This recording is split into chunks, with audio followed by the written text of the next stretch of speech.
This is the difference between, and I'm glad that you guys are on the show because I actually think it does a great service to show the excommunication in the real conservative movement of white supremacists like you guys that laugh about killing black people or laugh about the Holocaust or deny. Let me finish. Let me just finish. You can talk in a moment. You can.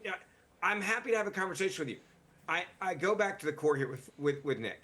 Nick is an individual that has figured out how to basically use stooges like you guys to make money off of being a white supremacist. He has been excommunicated from anybody that's saying the Republican Party. He is not a part of the Republican Party or movement. There are very few people, and the proof of that is the fact that you can name them. It's Candace Owens, it's Tucker Carlson, it's Nick Fuentes. It's an extremely small group, all of them making money off of, I think, real racists and gathering them together and then acting as if they have this power. They're just making money and trolling you guys with their white supremacy. So I'm glad that they're being called out. I'm glad that they're being exposed. I think the scary part is they do gather people, just like the KKK did back in the day, just like Adolf Hitler did, just like Mussolini and Stalin and many others have.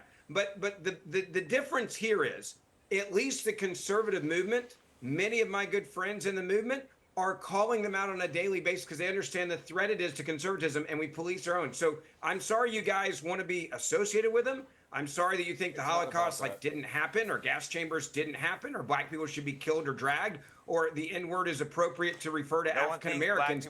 The Jerusalem Post editorial, which teed up this debate, said that Fuentes and Candace Owens represent a direct and dangerous challenge. They undermine decades of attempts at reconciliation between Catholics and Jews, and they prey on young Catholics, offering them a vision that fuses religious identity with outright bigotry. And the longer the Vatican remains silent, the more their poison spreads. Just before I move on to the other panelists, Ben, do you think the Pope should speak out?